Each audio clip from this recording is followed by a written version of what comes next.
दोस्तों नमस्कार। स्वागत है आप सभी का हमारे इस यूट्यूब चैनल पर। तो मित्रों, आज हम बात करेंगे वृश्चिक राशिफल के बारे में।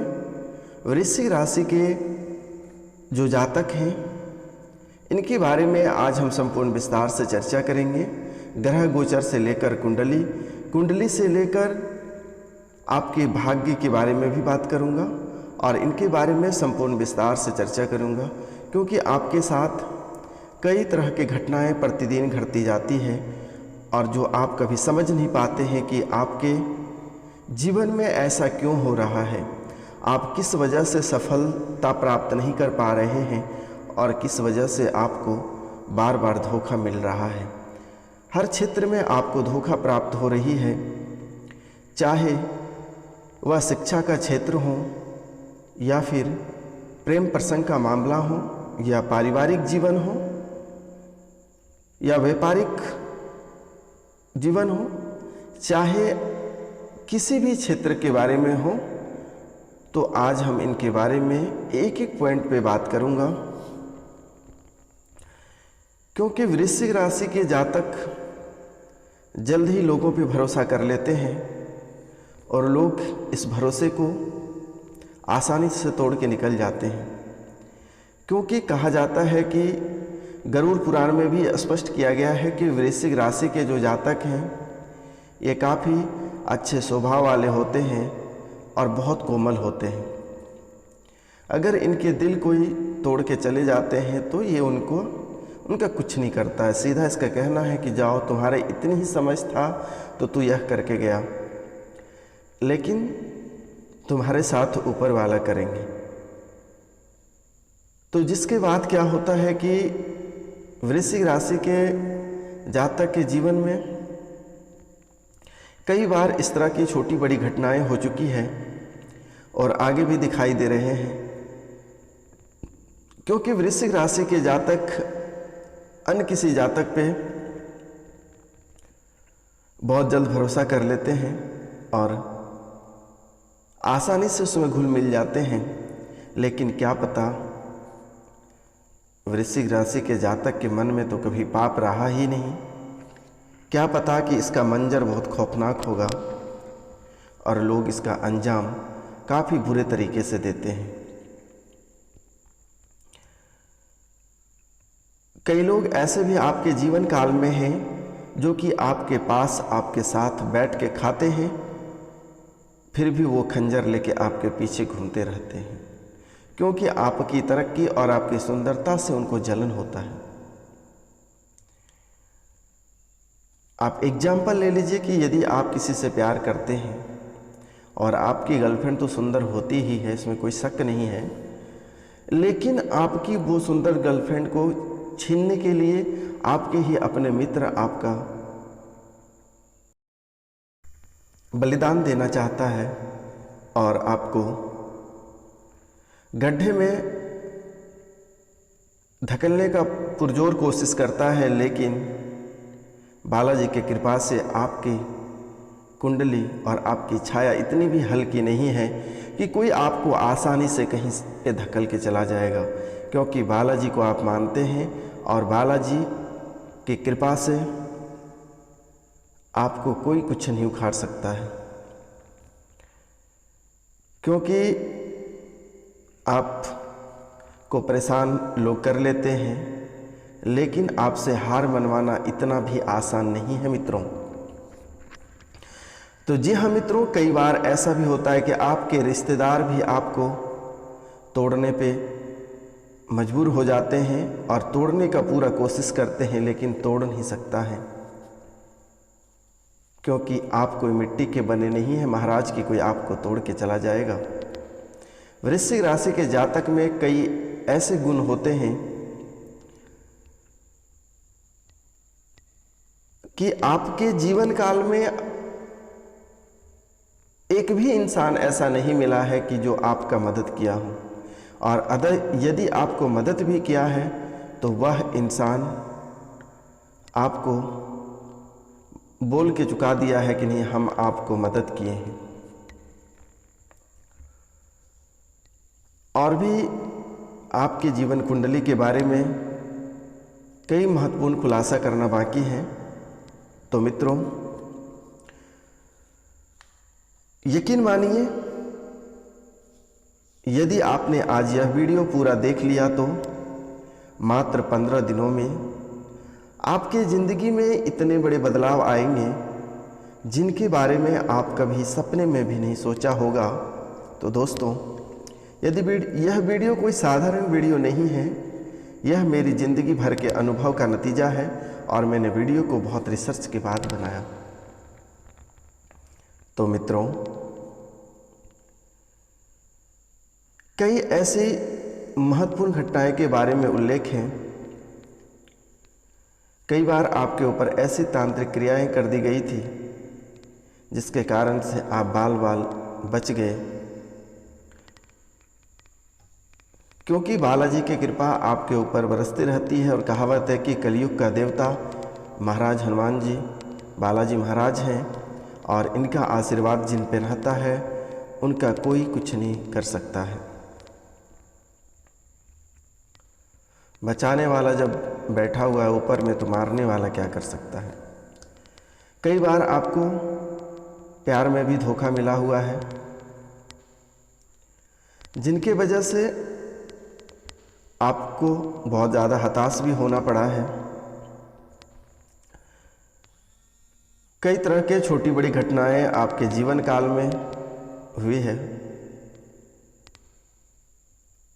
कई बार आपकी ही पत्नी आपको धोखा दे दी है। आपकी प्रेमिका, जो शादीशुदा लोग हैं, उनके पत्नी ही उनको धोखा दिए हैं। जो प्यार करने वाले हैं, जो कुंवारे हैं, उनके गर्लफ्रेंड भी कई बार धोखा दे के उनको चले गए। तो आज हम जो शादीशुदा लोग हैं या जो कुंवारे लोग हैं, जो सच्चे मन से अधिक इन्हीं को पति मान लिए हैं, तो उनके बारे में भी हम एक बात बताने जा रहे हैं। और इस बात को दिमाग में हमेशा सेट करके रख लेना है। ऐसे लोग हैं कि दिखावे के लिए लोग वर पूजा करते हैं, लेकिन समझते नहीं है कि आखिर वर पूजा क्यों किया जाता है। बहुत कोई ऐसे हैं कि दिखावे के लिए वर पूजा करते हैं, लेकिन इधर पति की समझ सकते हैं, लेकिन मैं नहीं बताऊंगा। तो बहुत ऐसे नाटकीय ढंग के लोग हैं। तो चलिए आज हम इनके बारे में बात करते हैं कि यह क्या चीज़ है और क्या इसकी स्थितियां हैं। तो वट सावित्री का जो व्रत है, हर साल ज्येष्ठ अमावस्या को रखते हैं और इस साल व्रत 30 मई को है। अखंड सौभाग्य प्रदान करने वाले इस व्रत की कथा क्या कहते हैं, तो आइए हम जानते हैं। वट सावित्री व्रत हर साल ज्येष्ठ अमावस्या को रखते हैं। इस साल वट सावित्री का व्रत जो है 30 मई के दिन यानी सोमवार के हैं। इस दिन पति की लंबी आयु के लिए सुहागन महिलाएं व्रत रखती हैं। वट वृक्ष यानी बरगद के पेड़ की पूजा करती है और वट सावित्री व्रत कथा सुनाती है। तो सावित्री जो है वो यमराज से अपने पति सत्यवान के प्राण वापस लाने में सफल रही और साथ ही अपने पतिव्रता धर्म और चतुराई से यमराज को प्रभावित कर दिया। क्या है वट सावित्री व्रत कथा? तो पौराणिक कथाओं के अनुसार, तो मित्रों, पौराणिक कथा के अनुसार सावित्री रायश्री अश्वपति की पुत्री थी।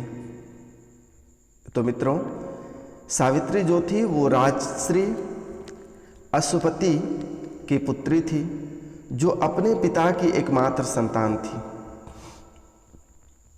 सावित्री का विवाह ध्युंतसेन के पुत्र सत्यवान से हुआ। तो सावित्री का विवाह किनसे हुआ? ध्युंतसेन के पुत्र सत्यवान से हुआ। नारद जी ने सावित्री के पिता अश्वपति को बताया कि नारद जी ने सावित्री के पिता अश्वपति को बताया कि सत्यवान गुणवान और धर्मात्मा है। सत्यवान जो है वो गुणवान और धर्मात्मा है, लेकिन वह अल्पायु है। क्या है वह? अल्पायु है, यानी कम उम्र के हैं। विवाह के 1 साल बाद ही उसकी मृत्यु हो जाएगी। पिता ने सावित्री को काफ़ी समझाया, लेकिन वह नहीं मानी, क्योंकि वह उनसे प्रेम करती थी। उन्होंने कहा कि सत्यवान ही उनके पति हैं, वह दूसरा विवाह नहीं कर सकती है। सत्यवान अपने माता पिता के साथ वन में रहते थे। सावित्री भी उनके साथ रहने लगी। नारद जी ने सत्यवान की मृत्यु का जो समय बताया था, उससे पूर्व समय सावित्री, नारद जी ने सत्यवान की मृत्यु का जो समय बताया गया था, उससे पहले के जो समय था, तब से सावित्री उपवास करने लगी। जिस दिन सत्यवान की मृत्यु का दिन निश्चय था, उस दिन वह लकड़ी काटने के लिए जंगल में जाने लगे, तो सावित्री भी उनके साथ वन में गई।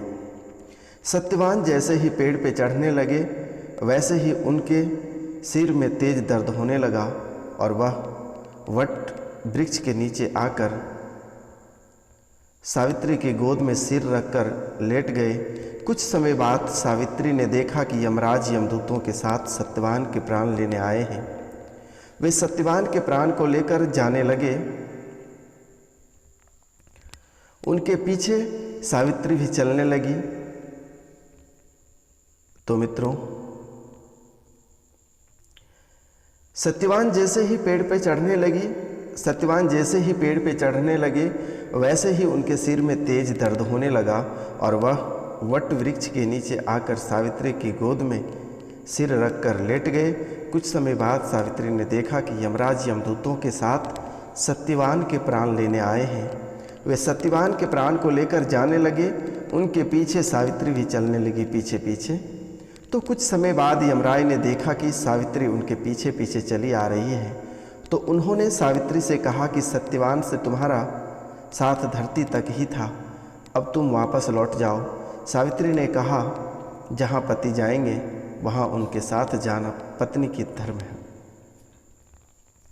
यमराज सावित्री की पवित्रता धर्म से बहुत प्रसन्न हुए और वह मांगने को कहा। सावित्री ने अपने सास ससुर की आंखें की रोशनी वापस आने का वर मांगा। यमराज ने वह वरदान उसे दे दिया। कुछ समय बाद यमराज ने देखा कि सावित्री अभी भी उनके पीछे चल ही रही है। तो उन्होंने फिर एक वरदान मांगने को कहा। सावित्री ने अपने ससुर का खोया राजपाट वापस मिलने का वरदान मांगा। यमराज ने वह भी दे दिया। इसके बाद भी सावित्री यमराज के पीछे पीछे चलती रही। यमराज ने उनसे एक और वरदान मांगने को कहा। सावित्री ने सत्यवान के 100 पुत्रों की माता बनने का वरदान मांगा। तो अपने वचन से बंधे यमराज ने सावित्री को 100 पुत्रों की माता होने का वरदान दिया और सत्यवान के प्राण लौटा दिए और वे वहाँ से अस्य हो गए। सावित्री वहाँ से लौटकर वृक्ष के पास आई। उन्होंने देखा कि सत्यवान पुनः जीवित हो गए। उनको यमराज ने जीवन दान दे दिया। सावित्री के व्रत और पतिव्रता धर्म से सत्यवान को दोबारा जीवन मिल गया और उनके ससुर को खोया राजपाट भी मिल गया। वे पहले की तरह देखने भी लगे। इसके बाद से ही सुहागन महिलाएं वट सावित्री व्रत करने लगी ताकि उनके भी पति के लंबी आयु हो, उन्हें भी पुत्र सुख प्राप्त हो और उनका वैवाहिक जीवन सुखमय हो। तो मित्रों, सभी सुहागन महिलाओं से अनुरोध है कि वट वृक्ष का लकड़ी ना काटें और उसे जलाएं भी ना। तो कहावत है कि यदि आप किसी को मानते हैं तो अच्छे से मानिए, नहीं तो उनको मानिए नहीं, क्योंकि कहावत है कि यदि गंगा जल को आप एक टैंकर में भर के लाते हैं तो वो गंगा जल ही होगा, और आप चुटकी भर में लाते हैं वो भी गंगा जल ही होगा, या फिर आप एक बूंद लाते हैं तो उसे गंगा जल ही कहा जाएगा। इसलिए यदि आप लोग रिश्ते में रहते हैं तो किन्हीं को धोखा ना दें तो बेहतर होगा, क्योंकि एक बार धोखा मिलने के बाद जीवन में तरह तरह की समस्याएं उत्पन्न होने लगती हैं। तो मित्रों, अभी का समय आपके लिए बेहतर रहेगा, पारिवारिक जीवन भी रहेगा अच्छा, प्रतियोगिता परीक्षा की तैयारी करने वाला का भी जीवन अच्छा रहेगा और सफलता प्राप्त होगी। स्वास्थ्य भी अच्छा रहेगा, लेकिन थोड़ा तले चीज खाना कम करें और प्रतिदिन सूर्योदय से पहले बिस्तर छोड़ें और सूर्य भगवान को प्रतिदिन तांबे के लोटे से जल अवश्य दें। तो मित्रों, बस आज इतना ही। नमस्कार, प्रणाम, राधे राधे। यदि बालाजी को मानते हैं तो बालाजी के चरणों में एक लाइक, एक सब्सक्राइब और एक शेयर अवश्य करिए। मिलते हैं फिर से हम आपसे अगले वीडियो में, तब तक के लिए आपसे क्षमा चाहते हैं। नमस्कार, प्रणाम, राधे राधे। जय हिंद, जय भारत।